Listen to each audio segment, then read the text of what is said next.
teach microelectronics, introduction to electronics, a couple of other courses I've taught, and a number of labs here at Al Faisal University, a private university in Riyadh, Saudi Arabia. It is a relatively small university, well known for its medical school, and it does have a college of business, a college of science, and a college of engineering. I've previously worked as a researcher, as I said, in photonics, photovoltaics, and microelectronics. And I am a IEEE member and hold a master's in electrical engineering from the University of Southern California in the US, and a bachelor's also in electrical engineering from King Fahd University of Petroleum and Minerals, KFUPM, in Dhahran, Saudi Arabia. First of all, I want you to imagine being able to control, to move around, to manipulate materials at the level of atoms, and how your ability to control materials at that level allows you to make things better. In fact, a lot more better, so much better. Imagine that power for humanity. Imagine that power and your ability to benefit and, in fact, be part of it as the current trends and future ones unfold.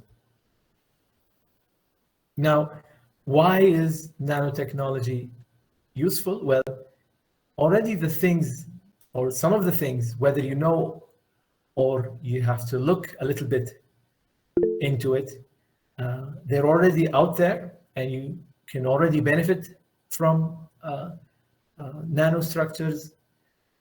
And to your left here, you'll see that in textiles, in clothing, some properties can be there because of nanotechnology, such as water repellence or hydrophobia, that a textile can be hydrophobic, meaning that it repels water, it doesn't absorb water.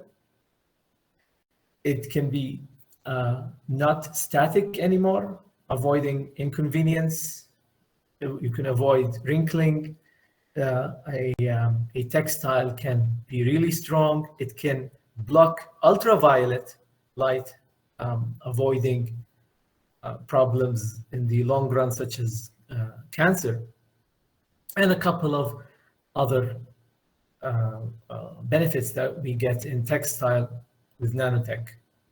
On your right, you see a car, and if you look at some of the coatings that can be applied on the body of the car and some of the cleaning fluids that can be used to clean a car or really protect surfaces on a car, then these do have nanostructures straight from nanotechnology.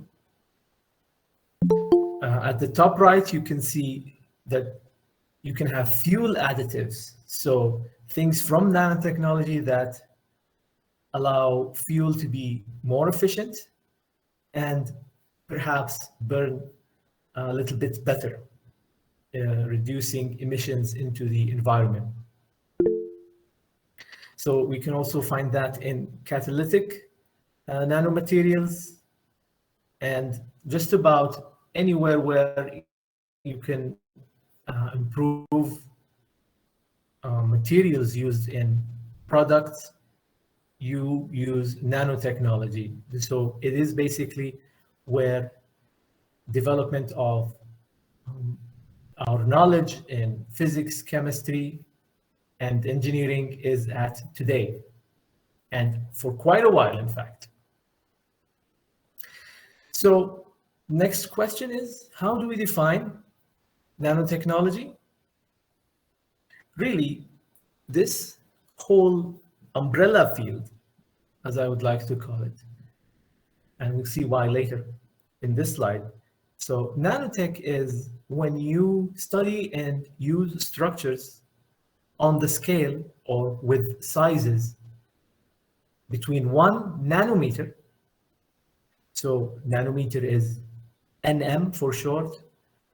And how is it defined for us as engineers? It's 10 to the minus 9 of a meter, or 1 billionth of a meter. So 1 nanometer is when you take a meter, right? So a human is almost 1.7 meters, an adult. So you take a meter and divide it into 1 billion parts, definitely invisible to the eye. So 1 billion parts of a meter. Each one of these is a nanometer. So between 1 nanometer and 100 nanometers, everything that we deal with in materials and when we build devices, that is nanotechnology. It also involves biological specimens, biomaterials that are between 1 and 100 nanometers. At this level, in the second point, at this level in materials, we see new properties. So these properties show up and become way more important than things that we expect, the things that we know. These things become the useful governing rules when we deal with materials between 1 and 100 nanometers. Here, the last point. Nanotechnology is a multidisciplinary field. And what that means is that whatever discipline you are in, whatever you're studying in university, so in science or engineering or medicine or anywhere in the ones between, even in fact in economics, all of these are combined when dealing with nanotechnology. So you meet all types of people, all types of engineers, medical people, physicists, chemists, and biologists. And of course, all this depends on being able to deal with numbers. And so mathematicians are there, and they are in each and every one of us, right? So here we have a poster of some sorts where you can see a couple of methods of how we can approach nanostructures. So at the very top, you see bottom up or top down with a couple of examples. So when you say bottom up, what we mean by that is that we have self-assembly. So you're assembling from single atoms or single molecules things that are useful. That could be natural or technological or man-made, right? And in the blue division right near the top, so we see top down. And then what that means is that you take a bigger block and you start maybe chopping it, but manipulating it into smaller things. Examples are ultraviolet lithography, electron beam lithography, nanoimprint lithography, and scanning probe lithography. So lithography, as a word by itself, means engraving stone. And so we had to take this word into this technological and advanced context using advanced techniques in order to be able to build nano-level structures. So you see a ruler ranging from 1 millimeter to from the right down to 0.1 nanometer at the left, with a log scale, so moving by multiples of 10 or divisions of 10. And above the ruler, you see natural structures, right? And below that, you see man-made or technological structures. So above the ruler, you see a human hair, at the scale of around 100, and all of the DNA code that really tell the cells who you are and how your body is built. And so they contain, DNA contains genes. Smaller than genes are viruses and ribosomes. And smaller than that are proteins and the antibodies that your body create or is ingested with. And smaller than that, you have natural molecules. So things like water, H2O, and even smaller than molecules are the atoms that can make molecules. And below the ruler, you start seeing some structures, and you will see transistors or gates of transistors. And in fact, it shouldn't be placed there. This is an old. You see quantum dots with the colors down there, right? We'll talk about it in a minute. And then you see carbon nanotubes. We'll talk about these in a minute. This is the real realm of nanotechnology. And as a person dealing or who understands nanotechnology, you have to be good with the chemistry of things. So crystalline lattices, so things like these, how atoms make up lattices in a substance, in a and really in materials and molecules. These things are pretty much important. There are techniques to realize what materials you have based on measuring what lattice you have in a sample. So one keyword that I want you to leave us with today is that you see new behavior at the nanoscale. Here's an example. So we say that quantum dots, all right, so we'll define these later. Ahmed Zouel is an Egyptian American.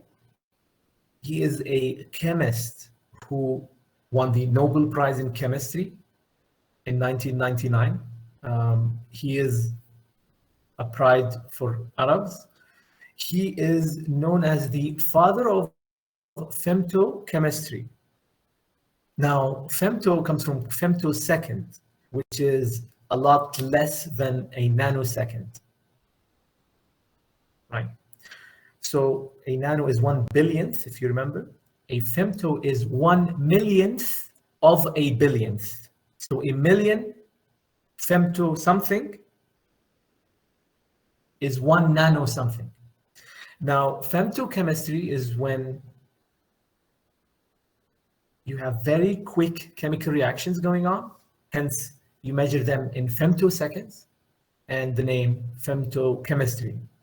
In this picture, you see him on an optical table.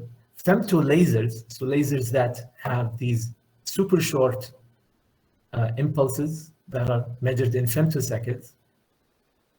These are things that are related to these extremely quick chemical reactions. So there are a lot more to mention, and a lot of Japanese, a lot of people from all over the world in different disciplines. Now, what is the basis of nanotechnology? In my opinion, it's quantum mechanics. So if we want to compare quantum mechanics with classical mechanics. Now, classical mechanics is the Newtonian physics, the 3 Newton laws that rule our world as we perhaps feel and know intuitively, right? So Newton's laws, Kepler's laws, a lot of these are classical mechanics. So they govern or rule how felt or macroscopic, big. So macroscopic is the opposite of microscopic. So macro with an A. So we see these objects, we can feel them, And this type of physics, is familiar to us, how they move, right? On the other hand, quantum mechanics tells us that at the atomic level, we absorb or we observe properties that are not quite as intuitive. So one main difference is that, as you see in the figure down below, you can have any value. So you can have 1.4763, and you can go on until forever after the decimal. And this is in classical mechanics. You can have a continuum of values. Whereas in quantum mechanics, you can only have specific values, like a stairway, like you see here, where atoms, meaning you're in the atom level, things tend to only have specific levels. So you can't be between one step and the other. You have to be in one of those. And you jump back and forth on these different steps. So this is one important difference. I'm going to describe things without many equations. We only have one equation. And here it is. So we want to talk about Schrodinger's cat and Schrodinger's equation. So the Schrodinger's equation states that it's not H times psi equals E times psi. It's not just that, but the math behind this, and this is the simplest form of Schrodinger's equation. You can find a partial differential equation that's as big or as small as you like, depending if you're looking at it as a time invariant or time variant, and depending on what speed are you in, because if you start talking about particles or even bodies that are in speeds that are fractions of light speed, then you're going to have to induce or deal with relativistic physics, right? Einstein and all his good stuff. But we can read this equation as the Hamiltonian of the wave functions equal the energy eigenvalues of the wave functions. And every word that I mentioned has mathematical meaning, and you can go as deep as you like. But as an engineer, I like to get what I need and say, thank you, Mr. Physicist, thank you, Mr. Chemist, thank you all for all the math. Now I'll take this and move it into engineering better things. Now, Schrodinger's equation governs what things at the quantum level, right? And then we can talk about Schrodinger's cat. So how are we moving from amazing math to a cat? Schrodinger himself stated that in thinking about Schrodinger's equation, you can think about a box with a cat inside of it. And you can place a bomb into that cat, into that box, right? Now, imagine that there's a possibility, a probability that the bomb will explode. The probability is 50%. Now you have the box closed. The bomb should or should not explode. Now, after the time that, well, the bomb is done or nothing happened, you open the box. So the cat, as we should expect, is either dead or alive. Now, Schrodinger's equation, in one of its results, it states that if the cat is an atomic level particle, an atomic level thing, something from nanotechnology, then we talk about probabilities. And the funny thing is that Schrodinger's equations tells us that the cat is dead and alive at the same time. And we can only make it one of these two. We make it one of these two when we open the box. Now, I know you find this very strange as an engineer, but this is one of the results and wonders of Schrodinger's cat. So we don't know whether the cat is alive or dead. That makes sense. But the cat itself is alive and dead at the same time. So the probability means physically with Schrodinger's equation that the cat is dead and alive at the same time. And we make the state, when we open the box, it becomes either dead or alive. Whereas previously it was alive and dead at the same time. So I know that doesn't make sense describing it, but that's the realm that we are in when dealing with nanotech. Right? So what does this mean to us? We'll say in a minute after we take a look at this. One interesting problem, just like how 1 + 1 = 2 is interesting in addition, is the particle in a box. So this particle in a box is a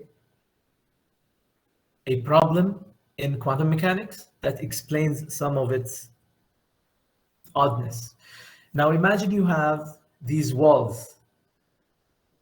All right, so the straight lines to your left, the vertical lines with a potential that goes up to infinity.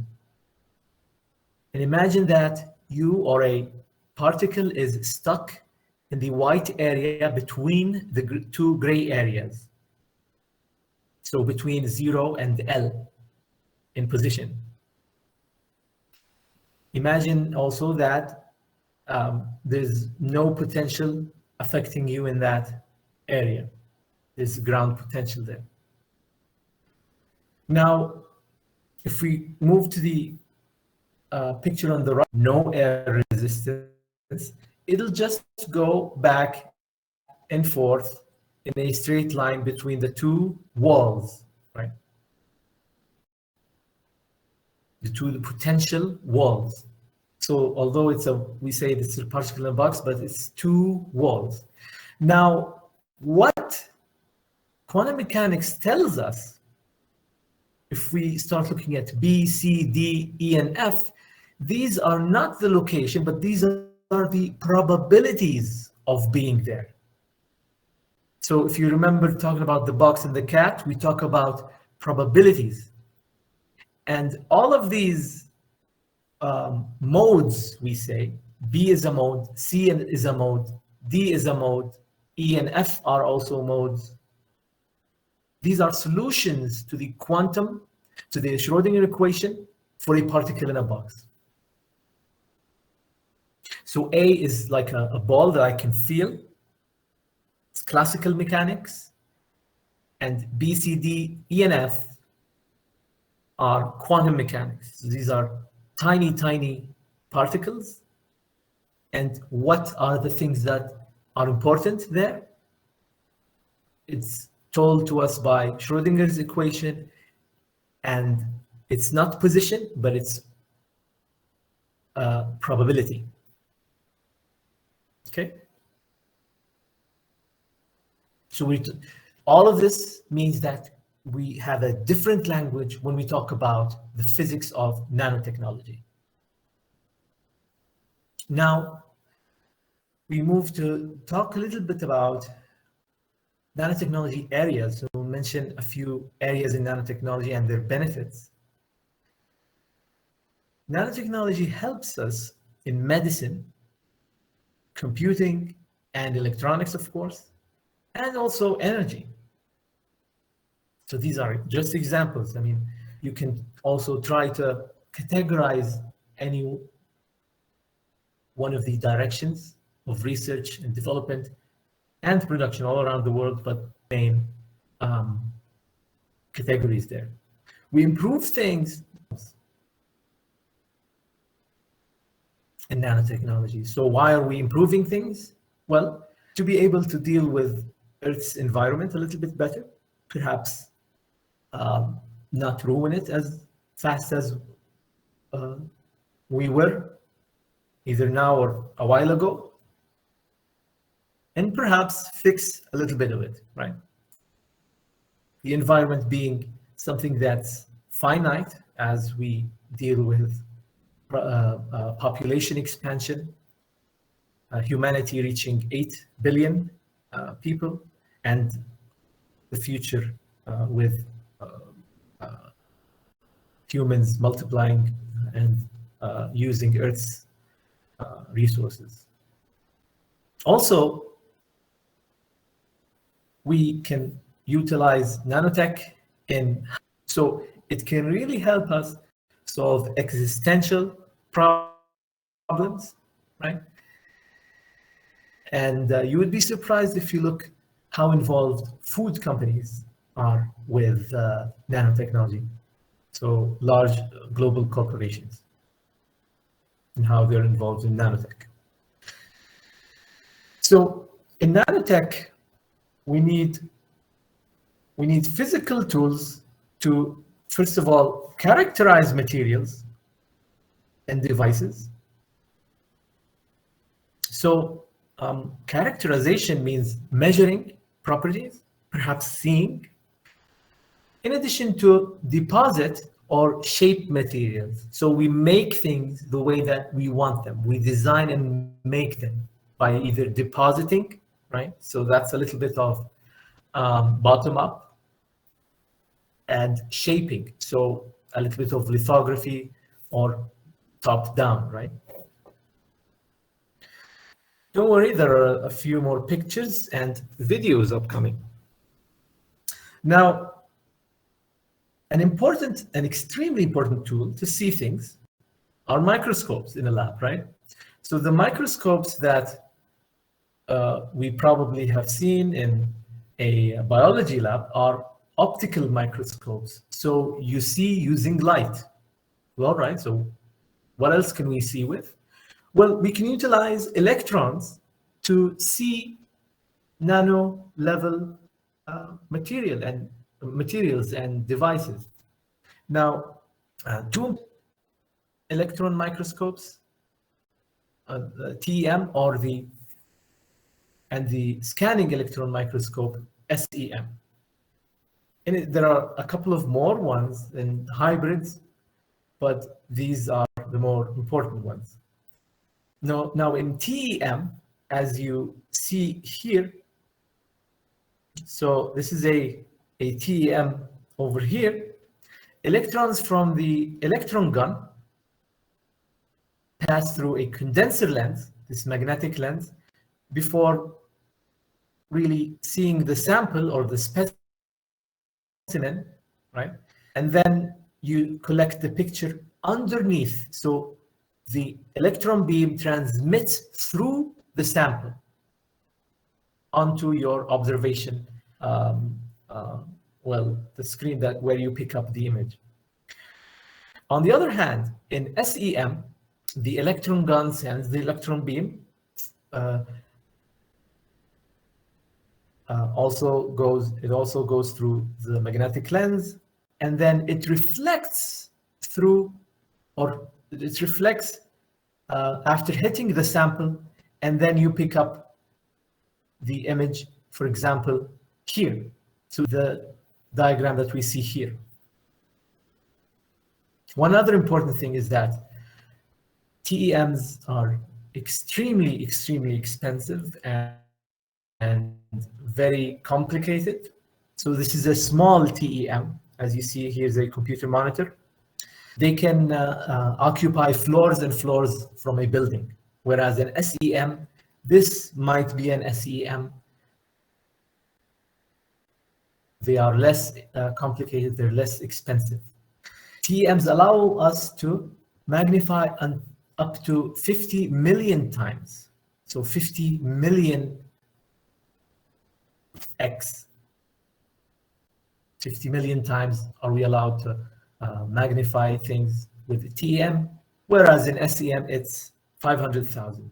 And the difference is that In SEM, we can see a little bit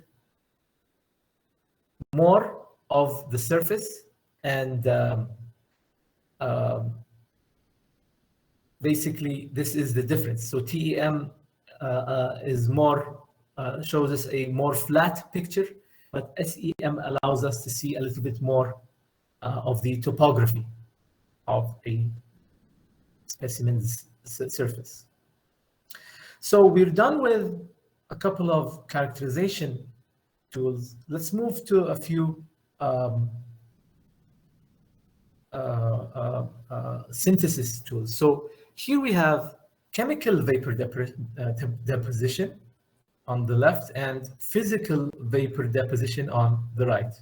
Now, in the chemical vapor deposition, we expose a sample to precursors, we call them, and they react on the surface, producing the end results.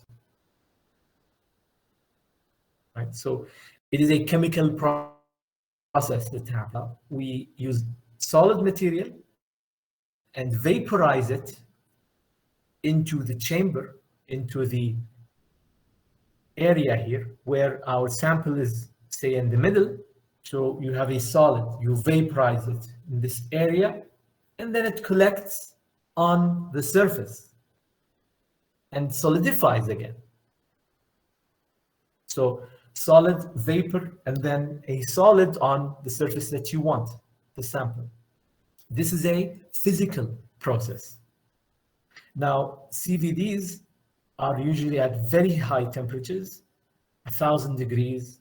They allow us to produce thick and thin coatings, and they allow us to have more uniform coatings. Whereas PVD, with all of its varieties, it is usually at a lower temperature.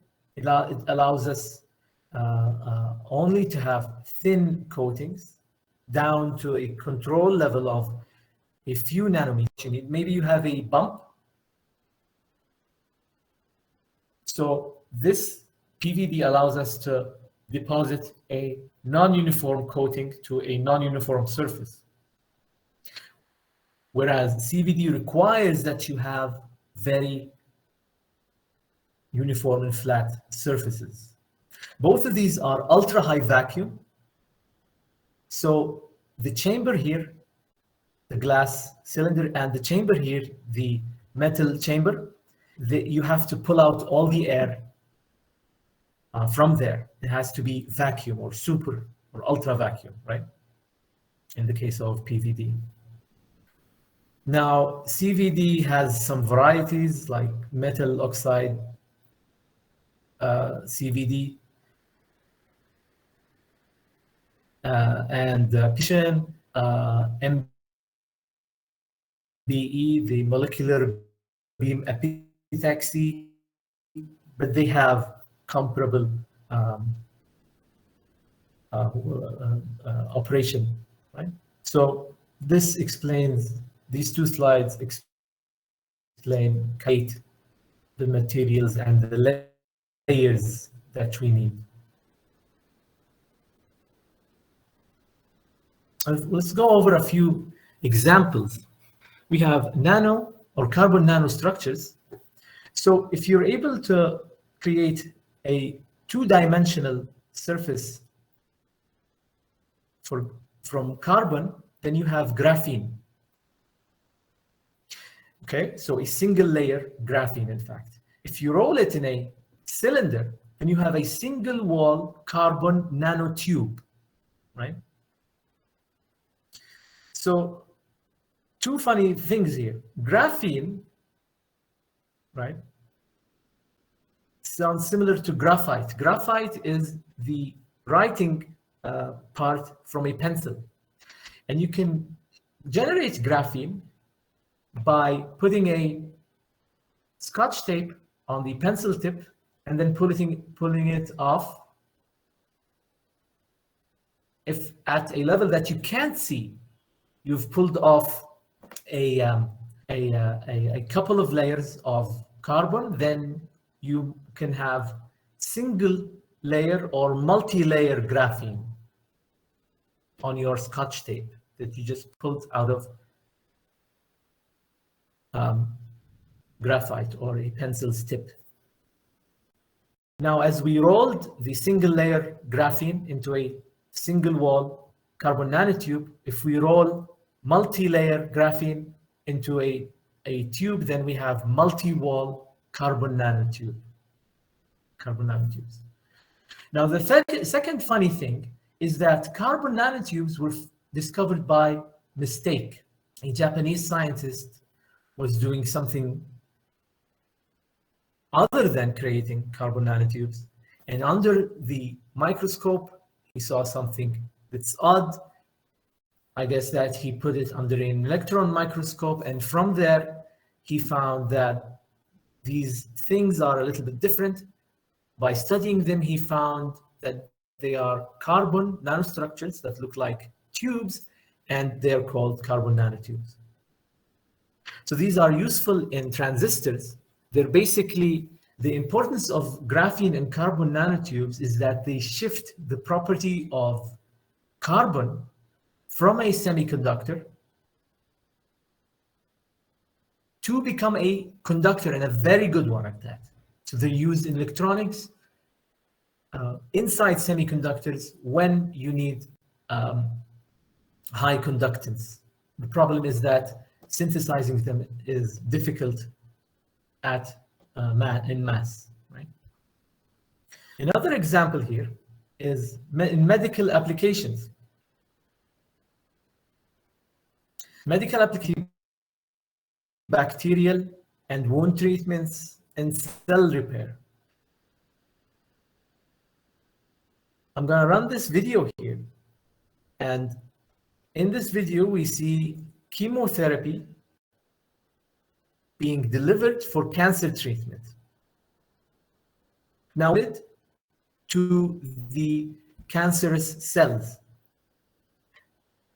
So we can use magnets to move this robotic fish or nanorobotic fish. And once this fish sees a change in acidity, right, the pH level, then once it sees this acidity change, then it brings out that red part that's inside of it, and that is the chemotherapy that attacks cancerous cells. So they have actually built a nanorobot, or in this case, a micro robot, that is capable of delivering chemotherapy to cancerous cells. And so the potential here, if this can go down to nano level, and if you apply this to real blood cells, then you can use such an odd-looking robot to deliver chemotherapy and try to heal cancer. Another application is molecular machines. Now they're also called nanites or nanomachines. These tend to move, as you see, in response to a stimulating input.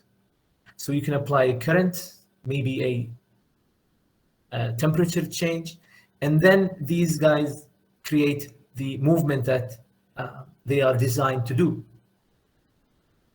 Right? Now the spheres, the balls that you see are going to be molecules or atoms, right? If you're really advanced. This structure here, as we see, looks something like a ball bearing. Molecular machines are at the forefront of cellular biology research. They mimic things like DNA replication and energy storage in the human body. The 2016 Nobel Prize in Chemistry was won by the people who did the very first and useful molecular machines. Now, for the next application, I want you to imagine your life without your mobile phone and without your computer. So that seems like a dark dream to have. But then let's try to appreciate what allows us to have all of this extremely useful and necessary, in fact, technology. So nanoelectronics, we have transistors, and transistors are the base of electronics and micro and nano electronics. So when we teach transistors, we teach one type of transistors called the MOSFET, metal oxide semiconductor field effect transistor.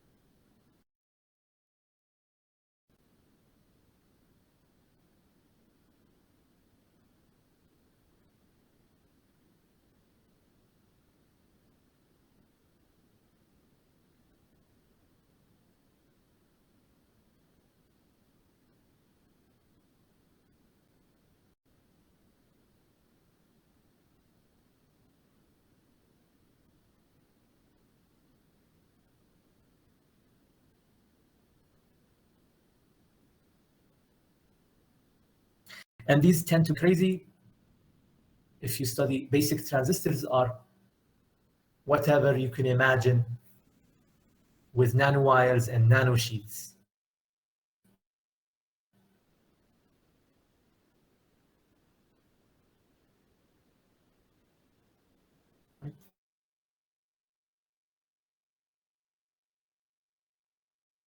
More transistors in the same area, and at the end,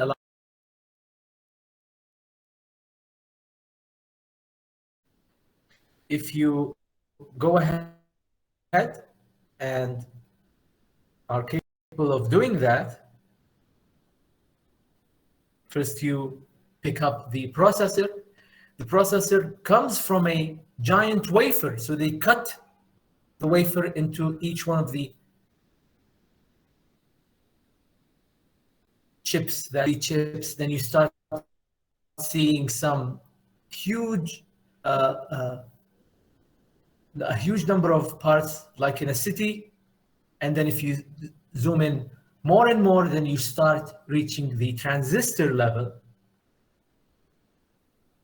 And if you look closely, you will see that not only are we dealing on one level, on one plane, but we have different planes with interconnects connecting you, like as if you are in a city with multiple levels.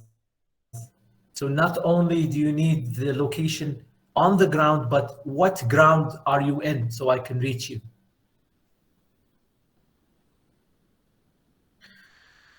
So nanoelectronics, if you agree with me, has reached an incredible level of sophistication, and we can only do a huge number of things that we do because of this level of sophistication and this ability that we have reached.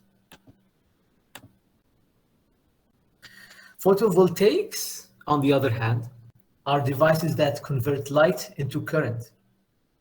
So you might say photovoltaics are solar cells, and I'll say yes. So solar cells are basically the cells that you see made out of what people do in photovoltaics. So through developing techniques, manufacturing techniques, we have thin solar cells, and these can become flexible, like you see here at the left. Imagine the applications for a flexible solar cell. I have seen these, they are actually sold. There are so many Chinese manufacturers that are ready to provide you as an engineer with flexible solar cells to incorporate in products. Now, on your right, we have a solar cell or a photovoltaic structure that incorporates quantum dots. Right? Now, quantum dots, or a quantum dot, is a nanoscale structure, a semiconductor nanocrystal, which can confine or catch electrons or another carrier set. A quantum dot solar cell is a solar cell that uses quantum dots as the material that absorbs light. The nice thing is that in bulk materials, at a big level of exactly few nanos, the material band gap, the band gap being a property in semiconductors, so the material's ability to absorb light is fixed as soon as you choose material and you have a lot of it. But in quantum dots being so small and well chosen, these band gaps, or your ability to absorb light, can be controlled by changing their size. And of course, the objective mainly is to collect light and efficiently change it, convert it into a current.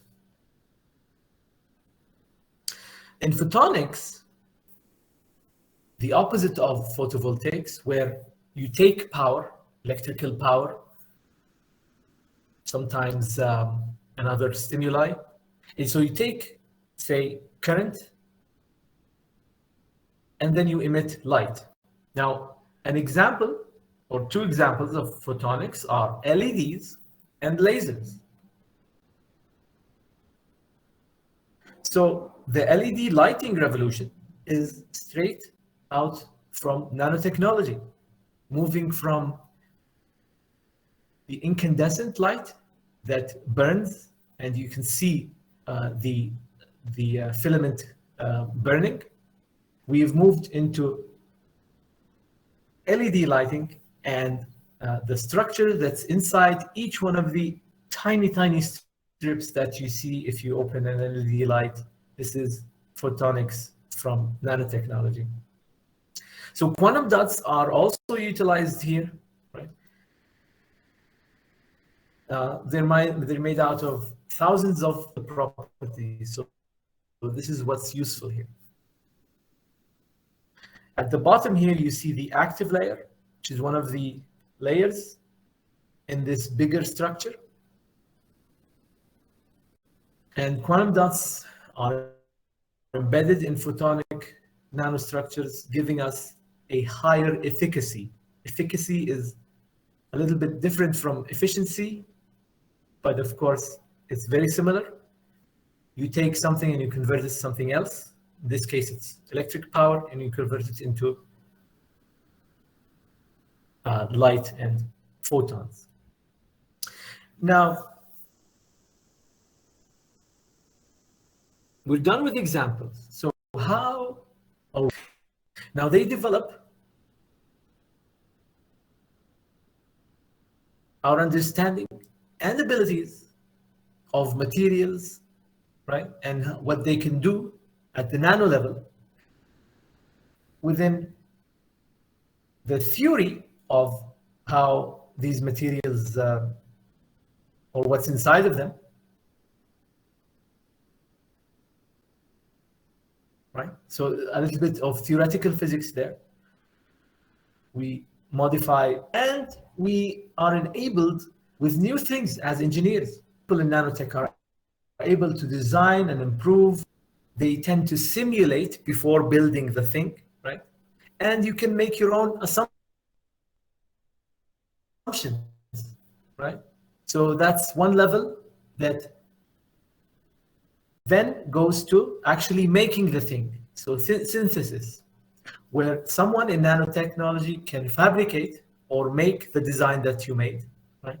Using clean room tools, and there are a lot of them, such as PVD, CVD, with all their varieties, electron microscopes. And after you make the thing, you want to test it. So we characterize devices or materials. We can package them, which allows us, for example, to seal them and protect them from temperature or humidity. And then you take your results and feed them back to the theory people or the design or even the synthesis people, feeding back and improving knowledge and design. So everything is a business. And so nanotech, just like anything that's governed by the ability to commercialize what you're developing, right? Moving it from just talk into mass production, putting it in the hands of people. And what governs is the return on investment. So the business people, that's all what they're looking for. If they invest in you as an engineer, as a scientist, what's the return? So an impact that's measured in money. There's an impact that's measured in in fact, social effect. And we can talk more and more about the social effect of nanotechnology. Finally, if you affect people and their lives in ways that you know and perhaps ways that you don't know, then the law should govern what is being done. And so legislation should be passed and perhaps protect really everyone from companies to researchers to users should abide by. So ethical guidelines are extremely, extremely important, and conferences and courses and things, a lot of discussions are in the ethics for what we can do with this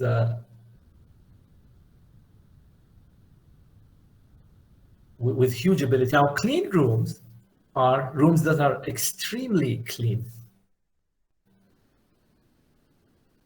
right? So the human body can cause a lot of trouble, no matter how clean I am that day. Shower in the morning before coming, doesn't matter. You get into a gowning room, you dress up in a gown, right?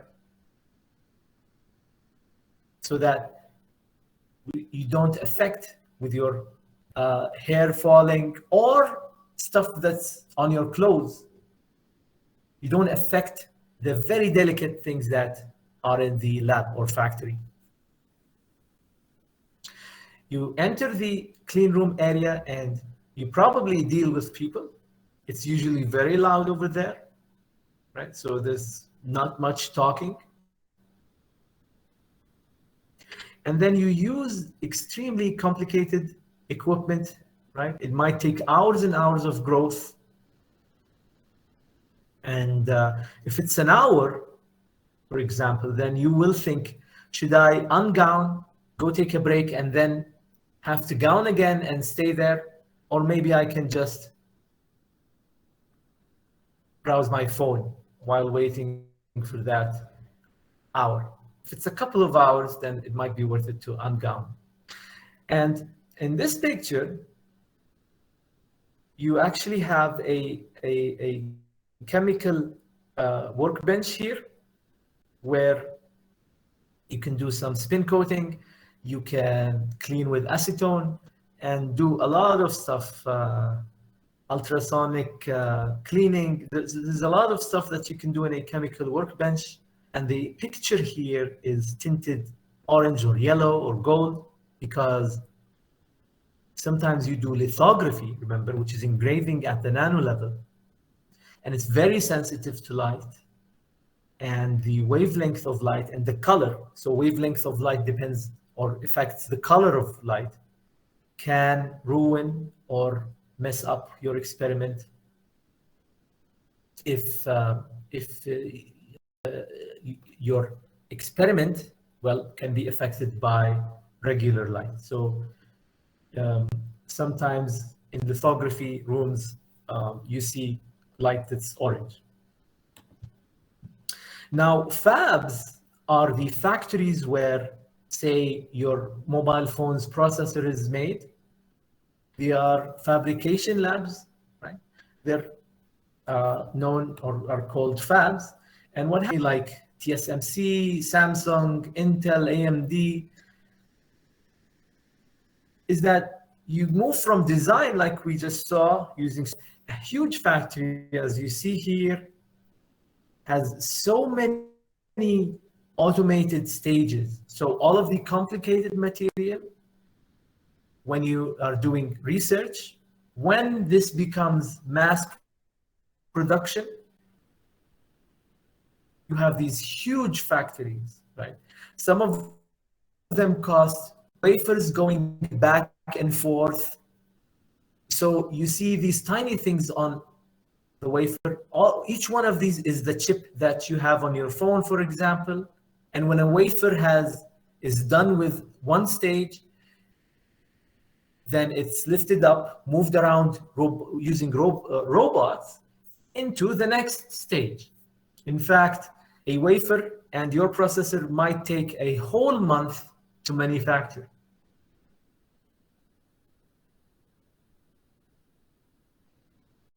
Why? Because sometimes you have to wait for this to happen. Chemicals need to dry, or so and so on. And sometimes the machine is busy. And so these factories are extremely technical and complicated. So where is nanotech? Where can I find it?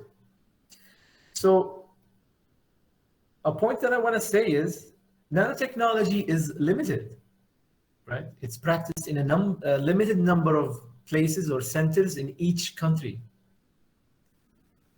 And these centers are usually related to the government and bodies of the government that control funding and the rules.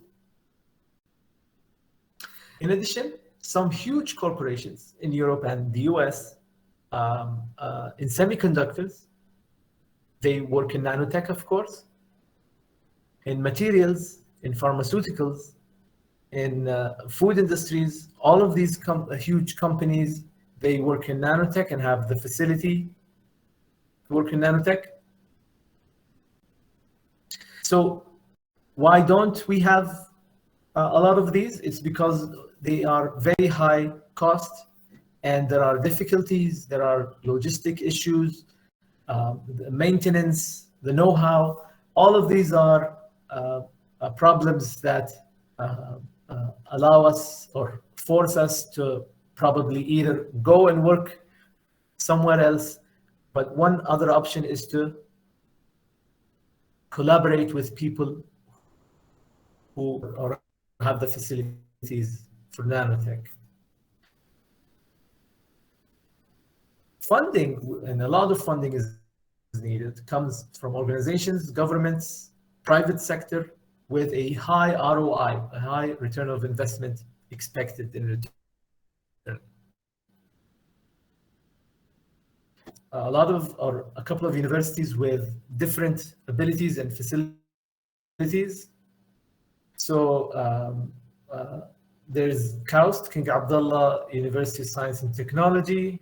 There's KFUPM, King Fahd University of Petroleum and Minerals. There's King Abdulaziz University, King Saud University. And there is a research center called KAXT, King Abdulaziz City for Science and Technology. In addition, Al Faisal University, despite not having a lot of high-cost synthesis equipment, we do have a couple of labs that work in nanotech. So in the last slide, and I've taken more than my share of time, how do you learn about nanotech? So it's a basic question. And the answer is that you need to get better in your field, whether it's in physical sciences, physics, chemistry, biology, or math, in addition to whatever engineering you're into. So mechanical, electrical, chemical engineering, even civil engineering. So a lot of people can benefit from nanotechnology besides the people in medicine, pharmaceuticals also. So everyone in the medical fields can benefit by learning more and more about their field and the new things in their field, because it's most likely that if you're talking about something that you are interested in, so find a direction that you're interested in. Nobody can be an expert in everything. I had to recall applications, for example. There are only extremely few polymaths in this world, and so find something that you're interested in, a structure, an application, and be good at it.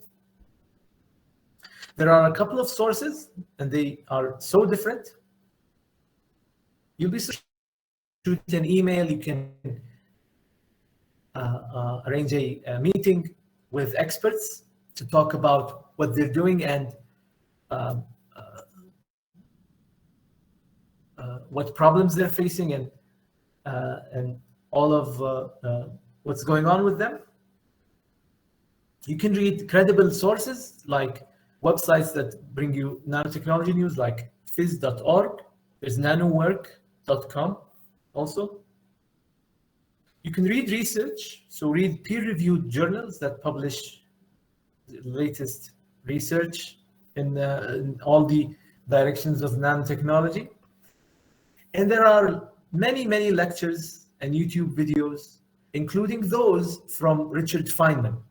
So Richard Feynman explains in a very basic way, and he, with some hand waving, because it's very, very old, there are no PowerPoints in black and white.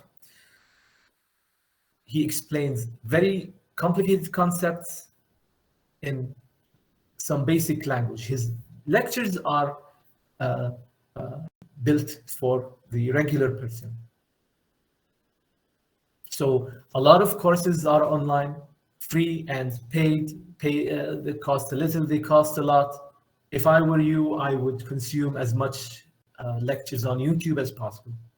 And with that, I end by saying Richard Feynman's famous saying, and I hope it's clear now, that there's plenty of room at the bottom. There's plenty if we look down there at the atomic level. So there's plenty of room at the bottom. Okay. Thank you very much. This is my email, and I've taken more than my time, and I'm happy to answer any questions.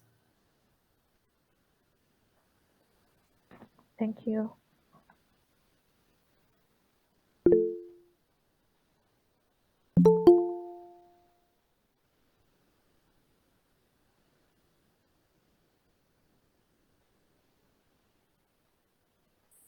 All right, Dr. Ahmed, thank you so much for your presentation. It was very appealing and definitely so informative. We really appreciate your efforts. Like that, nanotechnology is definitely one of the most inevitable technologies today, like especially when it comes to the medical field, you know, especially to cancer, since it's the disease of the decade. Thank you so much, Dr. Ahmed. Okay, now we move to the Q&A session. Guys, if any of you has any questions. I have to say, you're welcome to everyone who said thank you.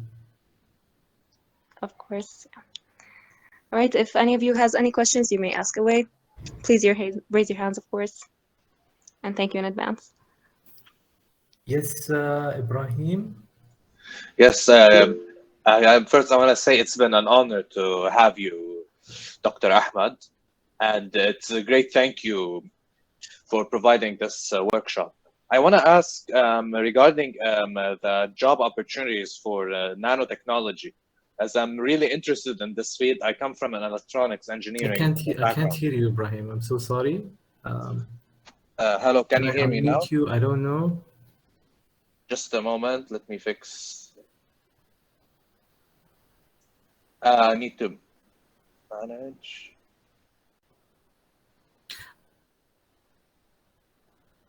Okay, so I'm sorry. I'm really sorry. Now I believe I can hear you. Can you repeat the question? Can you hear me now? Yes, I muted my speakers. Sorry for that. No, it was my kind of from my side also. Anyway, I was saying it's been an honor to have you and to give us this workshop about nanotechnology. But my main question, I have a few questions regarding this field, like regarding the job opportunities, how available are they, and like what is the scope for this field, as well as like what as I come from an electronics engineering background, and I'm interested what should I study if I want to have an easier time specializing in this field. But I'm also kind of confused if I go towards the robotics route or something else. Okay, so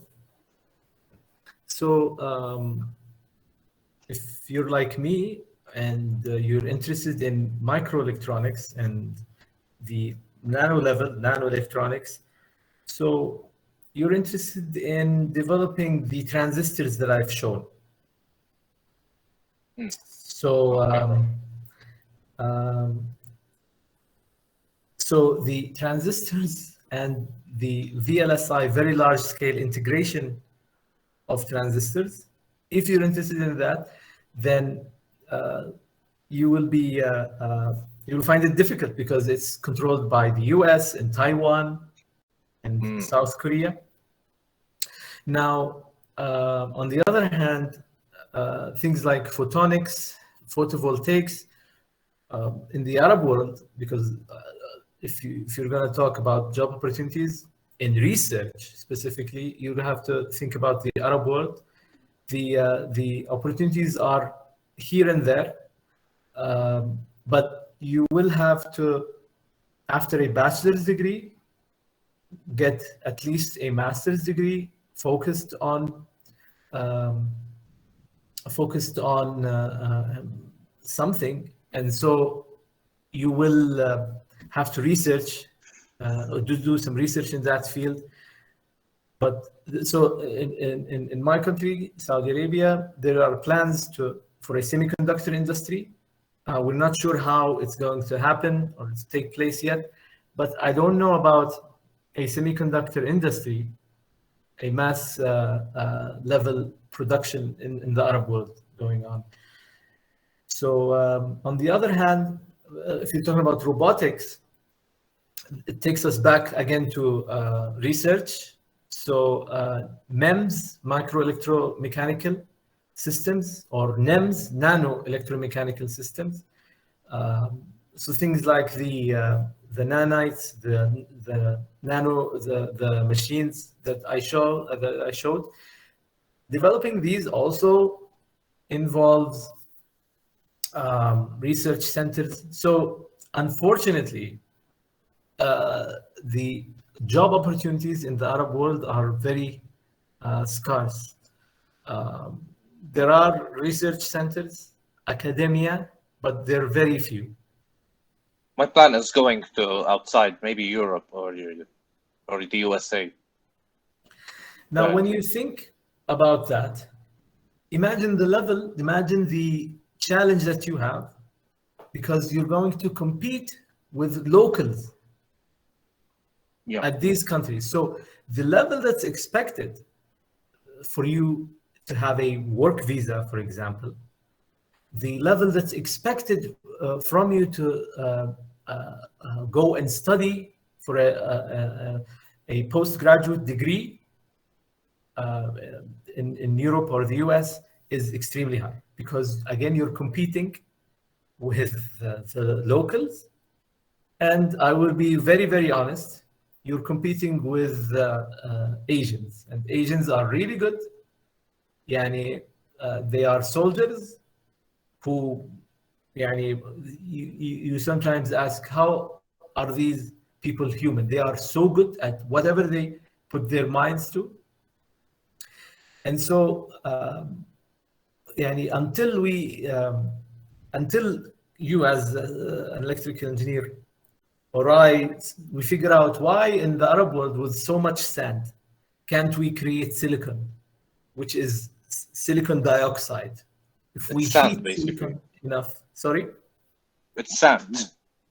Yes. So why don't we have Silicon Valley when our entire Arab world is a big Silicon Valley? So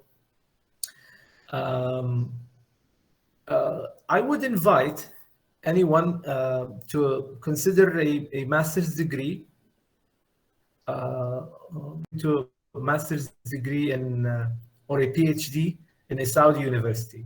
So Al Faisal, my university, offers a master's degree in nanotechnology, in fact. But there's also KAUST, K-A-U-S-T, and it has the biggest clean room facility if I'm not mistaken, the biggest clean room facility in the Middle East. It's incredible what they have in terms of facility. They have international professors at the absolute highest level. It's a top-ranked university worldwide. And the nice thing about them is that they offer full scholarships. So for those who are interested, you can check out kaust.com or .edu.sa, I believe. Thank you. But one last thing, may I still get your email address? I was tempted to get it, but I lost my connection. Oh, no problem. So I'll write it in the email, in the chat. Yeah. We should stay in touch, Doctor. It's an absolute pleasure to talk to everyone here and to you. Yes. Yes, Ghassan. Yes, Doctor. Hello. Hello. It was a great honor attending this webinar. I have a small question. Since I am in the medical field, my major is biomedical engineering. So I intend to ask you that, do you see the future of the medical field lies within the nanotechnology? Oh, wow. So with all the iPhones and computers and the electronics that rule our life, we wouldn't be alive after this Corona age if we wouldn't focus on nanotechnology. So there's drug delivery. I wonder if you saw the small fish going to the cancer cell and delivery. So I just found about this today. It's on YouTube from last November. So when you see things like these for drug delivery, this blows my mind. Okay, so beyond 2 nanometers, 1 nanometer silicon being now, we can't do anything else with it. We need to move everything, the electronics. In the medical field, and I'm not qualified to say where, but all of the examples that I've seen, if you look up examples of nanotechnology in medicine, you have things for diagnosing, okay? And what is bigger now than the COVID tests, right? So all of these things are going to only become more and more important, and not only improving the ability of materials, but lowering costs. So nanotechnology can help with manufacturing things better. So you as what is it? Biomedical engineering, right? So as an engineer, it's in your name. You have to worry about how the thing is manufactured. Not just say, well, I did the best thing and it's almost impossible to do, but how will it be produced for more and more people? It's amazing how, in addition, it's amazing how, for example, the AstraZeneca vaccine, which costs less and a lot less than the Americans one. It's amazing how it became a little bit sidelined. And so even if you do the best thing ever, you need to be powerful to convince people to get your thing. So sorry if I'm saying things are in your hand, but some things are out of your hand. So, but the medical field, it might be whether we stay alive or not. If not, the medical field is or becomes better in nanotech. Yes, yes, that's great. Thank you very much. Somebody had a question. I have a comment. Okay, so I want to comment that the use of the word nanotechnology is becoming less and less used. And the reason being that, okay, so it's a buzzword. And when you use it, people say, wow, that sounds amazing. But the thing is, people have moved perhaps from nanotech a few years ago, which was the biggest thing, into AI, مثلا, for example, okay? So the word nanotech, be very careful when you use it, because in the general use, yes, it's okay. But when you're talking to someone who is specialized, who's a chemist, even if they're working in drug delivery, then you're talking about this technique in drug delivery. What do you say? What do you saying? Nanotechnology doesn't mean much. So I hope this makes sense.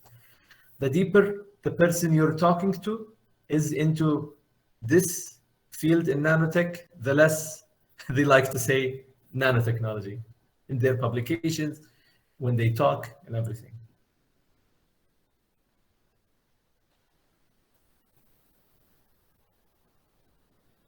All right, does anyone have any more questions?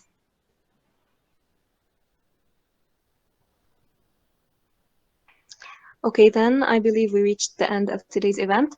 Thank you so much again, Mr. Ahmed. We really enjoyed it, and thank you everyone for attending today's event. I hope, like everyone who's interested in nanotechnology, I hope you can continue further education in this field and maybe become pioneers in it. Thank you so much once more. And don't forget to follow us on our social media accounts. We are available on Instagram, Facebook, and LinkedIn. And the recording of today's event will be posted on YouTube soon. And all the needed information, necessary things will be in the description below the video, inshallah. Thank you so much once more, Dr. Ahmed. We really enjoyed it. Thank you, everyone. Thank you, everyone. Thank you all.